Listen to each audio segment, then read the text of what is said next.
Saya menyampaikan terima kasih kepada pimpinan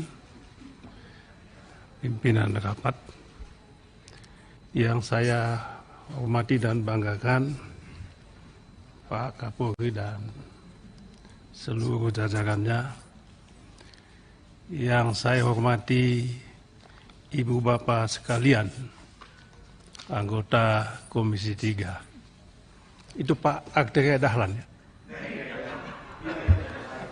Karena tidak begitu jelas. Iya, karena tidak begitu jelas. Maskernya tebal sekali.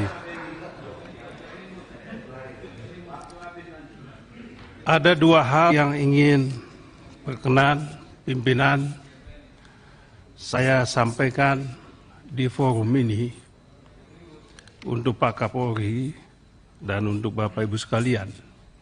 Satu soal nasional, yang kedua soal regional, soal penegakan hukum di dapil saya. Mungkin yang penting yang kedua ini. Meskipun demikian, saya ingin menyampaikan terlebih dahulu soal yang nasional.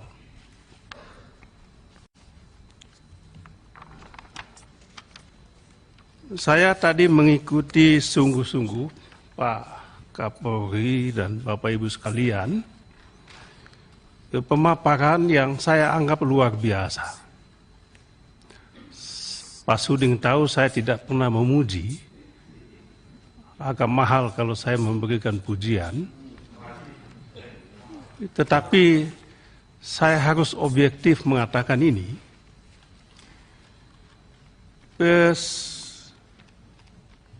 Apa yang disampaikan tadi, pemaparan survei ini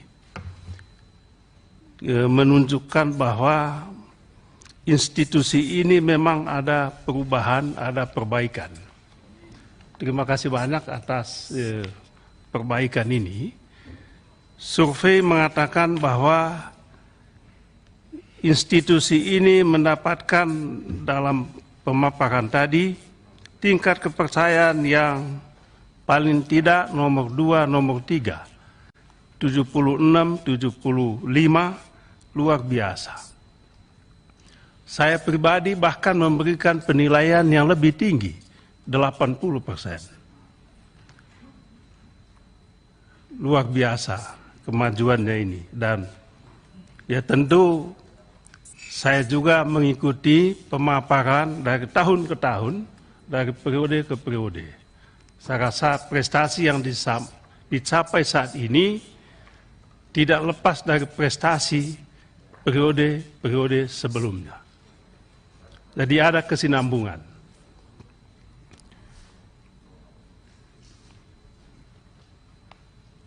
Tetapi meskipun demikian prestasi-prestasi yang luar biasa tadi, saya terinspirasi oleh tulisan yang saya hormati Saudara Trimedia Panjaitan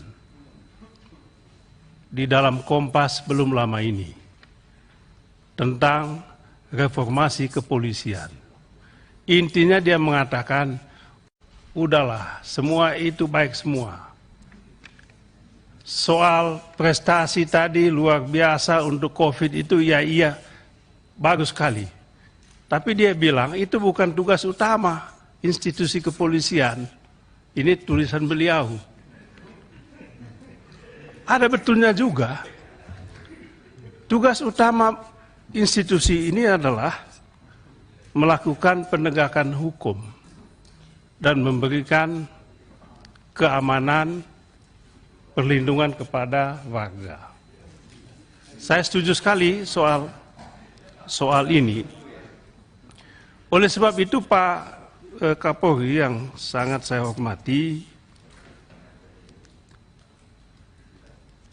saya ingin menanyakan satu hal yang saya anggap penting berkaitan dengan penerapan Undang-Undang ITE. Apa? ITE. Belum lama ini saya baca sekilas di media mengenai surat edaran Pak Kapolri berkaitan dengan penanganan aspek hukum, laporan-laporan berkaitan dengan pembicaraan di dunia medsos ini. Menurut saya ini luar biasa karena ini penting untuk menjaga kebinekaan, kemajemukan di satu sisi, tapi tetap menjaga nilai demokrasi di lain pihak. Oleh sebab itu penanganan ini sangat luar biasa. Hanya saya sampai ujung surat edaran ini ada satu pertanyaan yang tersisa, yaitu apa penanganan, apa agenda untuk menangani buzzer-buzzer ini, Pak, yang bikin rusak buzzer-buzzer ini. Saya bahasa kampung saya buzzer-buzzer ini, yang sangat mengganggu kekohesifan, mungkin salah juga ini, kekohesifan masyarakat dan bangsa kita ini. Yang membuat saya tambah bingung, Pak Ketua, ada cerita bahwa buzzer-buzzer tadi ini dibiayai oleh negara juga untuk bikin berita palsu, menyebarkan berita palsu, menyebarkan hoax juga. Itu yang ingin saya tanya, apa betul toh? Kalau betul demikian, apa langkah hukum yang diambil oleh Pak Kapolri sebagai penanggung jawab paling tinggi di bidang penegakan hukum ini untuk menjaga ini? Supaya jangan suka-suka orang bikin berita palsu, bikin hoax, bikin macam-macam ini. Bikin sesama anak bangsa saling curiga, saling memusuhi, saling dengki, ujaran kebencian di mana-mana. Menurut saya, cyber army yang Bapak sudah bentuk luar biasa. Kami mendukung itu kalau bisa ada tim khusus untuk penanganan itu. Yang kedua, saya juga sangat bangga memberikan apresiasi atas langkah yang Pak Kapolri lakukan untuk menampung teman-teman kami di KPK yang ditengarai tidak lolos tes wawasan kebangsaan. Luar biasa, Pak Kapolri ambil langkah. Coba bayangkan, sudah tidak lolos tes wawasan kebangsaan, Pak Kapolri ambil terobosan, angkat mereka. Dan konon mereka dikumpulkan dan menjadi tim utama Pak Kapolri dalam pemberantasan korupsi di lembaga ini. Luar biasa dan kami memberikan apresiasi yang tinggi, Pak. Saya rasa ini solusi atas masalah yang bikin heboh, yang tidak produktif untuk penegakan hukum pemberantasan korupsi. Yang ketiga, ini yang penting yang tadi saya sampaikan Pak Kapolri. Kalau teman-teman tanya saya, tumben Pak Beni datang pagi-pagi di Komisi 3, sebetulnya alasannya karena saya didesak-desak Pak Kapolri oleh masyarakat NTT pada saat ini yang lagi fokus pada masalah pembunuhan seorang ibu dan anak yang oleh mereka dipandang penanganan hukumnya tidak adil. Penanganan hukumnya tersendat-sendat. Penanganan hukumnya ditengarai penuh dengan rekayasa, yaitu kasus pembunuhan atas nama Ibu Astrid Evita Manafe dengan anaknya Lael Makabe. Ibu dan anak ini ditemukan meninggal dunia setelah meninggalkan rumahnya selama 3 bulan.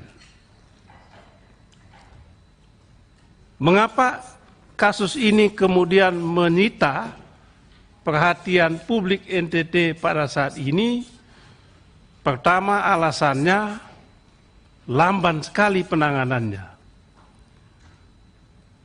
Ibu anak ini meninggalkan rumahnya 27 Agustus 2021 dan telah dilaporkan kemana dia pergi, lalu tiba-tiba 3 bulan kemudian ditemukan tewas, meninggal. Dan itu pun kebetulan ketika sebuah ekskavator menggali jalan, ditemukan di jalan di salah satu tempat di Kota Kupang. Kejanggalan yang kedua, ditetapkan pelakunya adalah pelaku tunggal. Padahal ditengarai pelakunya ini tidak tunggal. Ada tim pencari fakta yang dilakukan oleh aktivis-aktivis LSM di sana bahwa pelakunya tidak tunggal. Jadi pelakunya namanya Randi, tiba-tiba datang ke kantor polisi dan mengaku dialah pelakunya.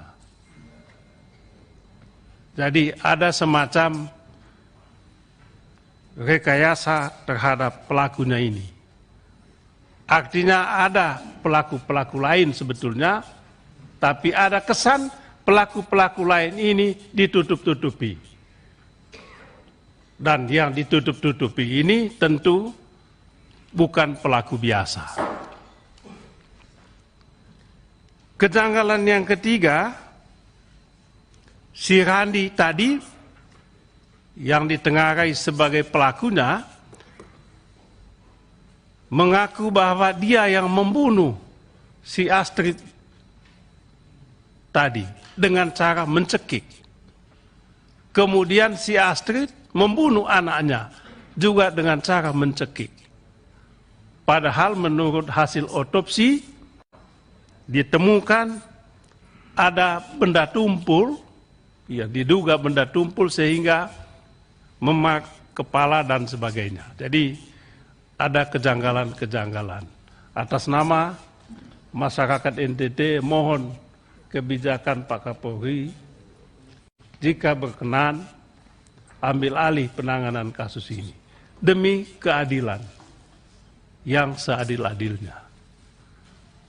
Demikian, terima kasih atas perkenannya. Terima kasih Pak Beni.